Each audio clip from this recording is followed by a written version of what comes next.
앞서 발표 내용이 여러 개의 마이너스별 여러 개의 통계들에 대한 경향성을 발표를 수사하고 있는 여러분은 지금 발표드릴 내용은 타임라인의 실제 자동차 인프루미드로 보면서 타임라인의 품의 결정 영향에 대한 것을 좀 더 살펴보고 그것을 모사하기 위한 저희 회사에서의 내 개발형 인체이징 모드라는 것에 공부를 개선하는 과정입니다.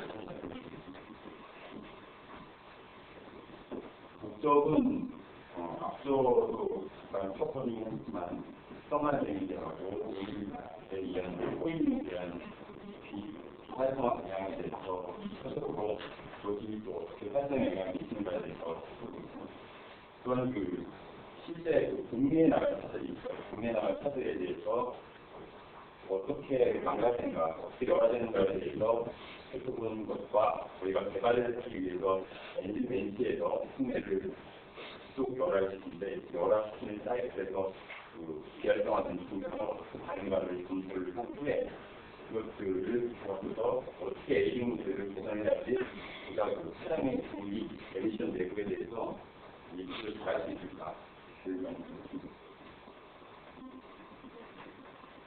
낮은 내용이지만 승례 이런 조사 승례가 비활성화되는 데는 그리고 오일에서 들어오는 코스로스나 진급 같은 건 스테이닝 엘레리스 그리고 연료에서 이용하는 컬퍼 같은 건 스테이닝 엘레리스들이 작용하고 있습니다.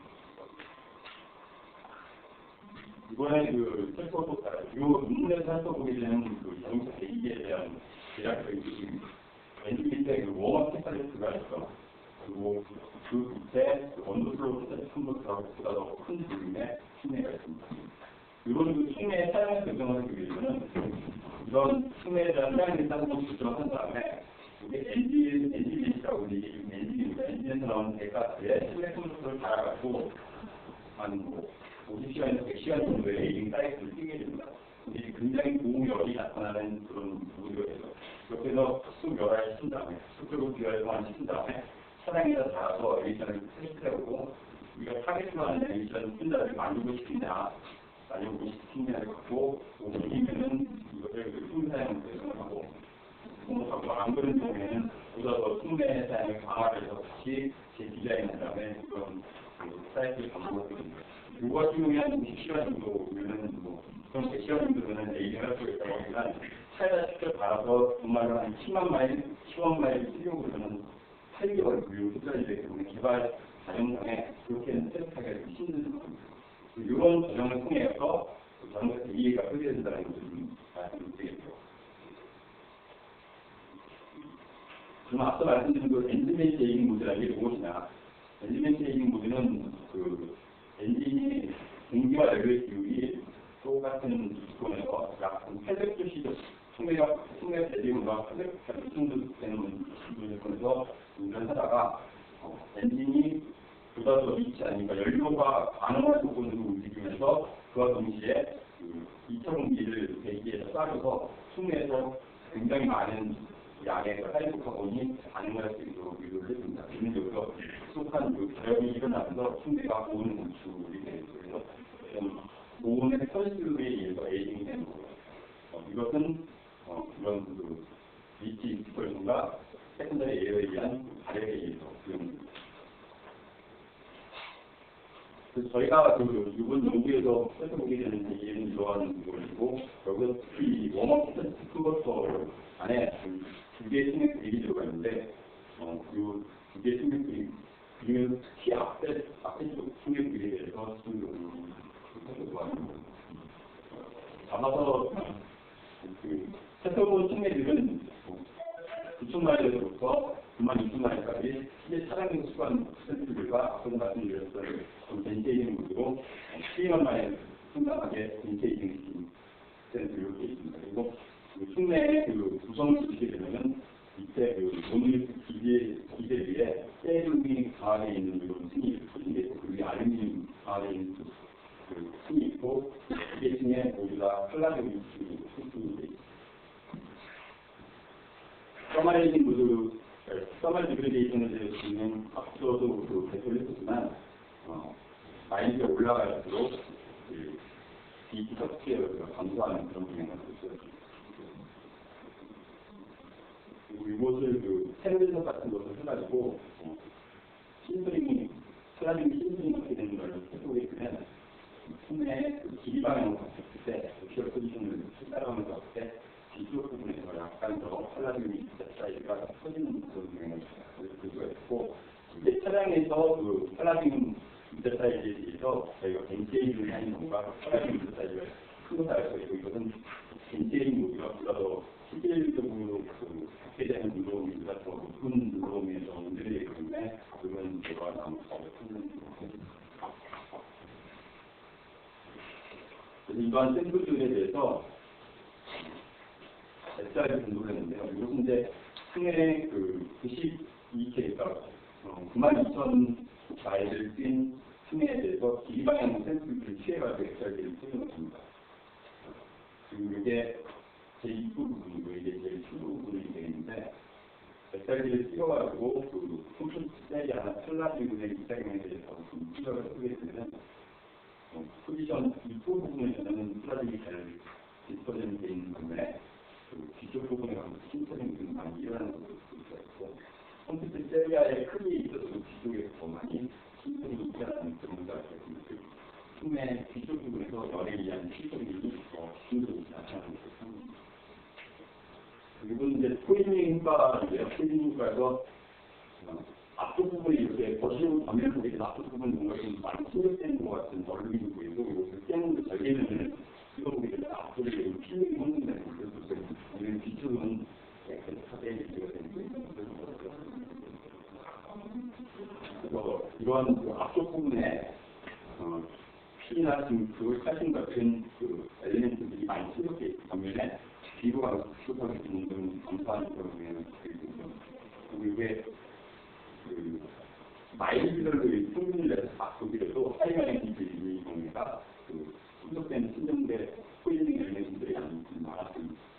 그리고 포이징 엘리멘트들의 양은 실제 차량에서는 마일리지에 따라서 천연적으로 증가를 하지만 엔테이지는 그것은 더 0에 가까운 그런 경향을 보였습니다.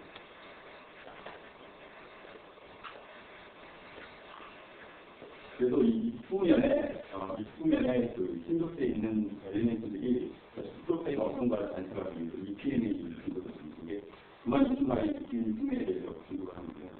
보시면은 이게 알루미늄 층이고요. 이게 이제 가스가 지나가는 면이 되겠죠.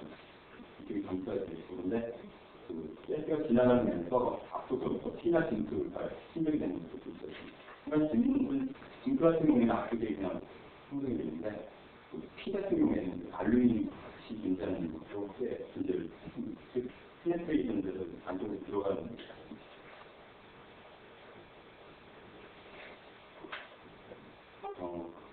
신성들이 어떠한 성장을 갖게 되는가를 보기 위해서 IR 등급이라든지 NMR 등급을 통해서 328 정도 실제로 테스라에서 같은 에 의한 스미스의 실증이 검토가 되는데, 이게 알루미늄에 대한 정보가 되는데요.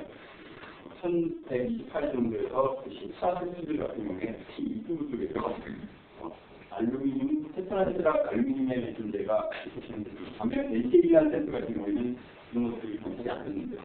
그리고 NMR 분석을 하게 되면 그 알루미늄 NMR 같은 경우에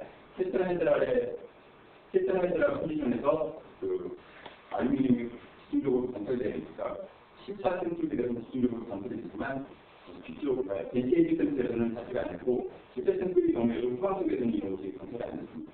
즉 이런 것을 통해 봤었을 때 그 신체에 들어간 포스포러스가 알루미늄과 결합해서 알코, 저희가 게올라이트 공부를 할 때 알코라는 게 많이 나오는데, 테트라헤드락 분들의 알코 스톡수가 생긴 경우도 판단했습니다. 포스포러스 NMR 통해서도 마찬가지로 테트라헤드락 포스포러스의 존재가 하이라인 층의 입구면에서 이렇게 생성이 된다는 것을 확인할 수가 있었고요. 따라서 그 알코올의 풍경이 굉장히 레이저하다는 것을 알 수가 있고, 글리시안 포스포러스 그 특히 NMR에서 마이너스 20에서 마이너스 10 정도 나타난다고 보는데 이 부분에서 약간은 단점이 되었습니다. 하지만 그 싱크 포스페이트의 그 벌떼라는 것이 이제 0%이 나타나게 되는데 이거는 대신은 안 됐습니다. 따라서 그 포스포스가 신체에 들어가서 스코트에서 알루미늄과 반응한다는 걸 알고 있었고 반응해서 결국은 알코올의 그 알코 화합물을 생성시킨다 이런 것을 알 수가 있었습니다. 그리고 이제 그 다이어그램 설명을 드리면 가스가 지나가면서 이런 소리를 일으키는 엘리멘트들이 충격 위에 침적을 하게 되고 침적을 하면서 징파의 포스페이트의 필름을 형성한 이후에 열에 의해서 그 솔리드 리액션을 거치면서 알루미늄 침수에 들어가서 알코올 형태로 알루미늄 화합물을 변질을 시킨 것으로 선별됩니다. 근데 이 알파 화합물이 굉장히 그 덴시파이 되어 있기 때문에 이런 것들이 와시코트의 그 가공성 구조를 좀 해치기 때문에 가스가 해치기에 들어가는 것을 막는 이런 영향이 있습니다. 그래서 이번 그 소리능에 의한 그 유튜브의 기반화가 활성에 어떻게 영향을 미치는 것을 보기 위해서 충분히 15mm로 이렇게 쭉 슬라이스를 해서요.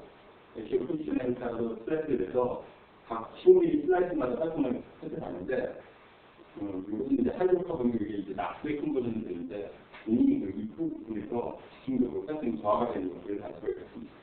실차 센서들의 경우에는 이렇지만 덴체이징한 센서들의 경우에는 덴체이징한 센서의 경우에는 그 앞쪽에 즉흥적으로 가스는 저하가 되는 그런 현상을 나타낸다. 따라서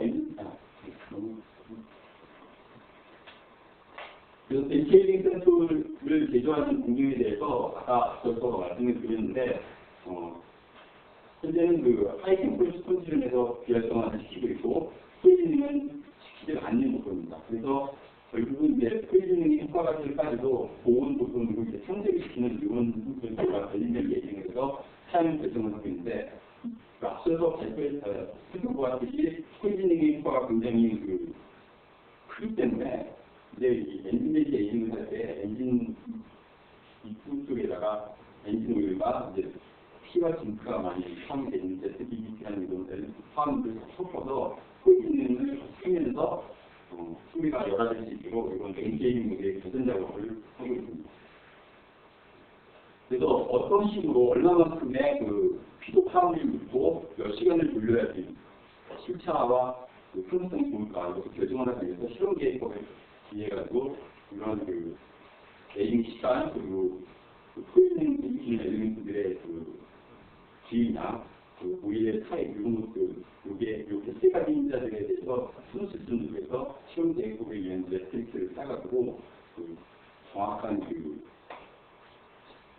에이징 조건들에 대해서 지금 조사를 하고 있습니다. 그래서 이것을 한 결과를 간단하게 하나 보여드리겠습니다.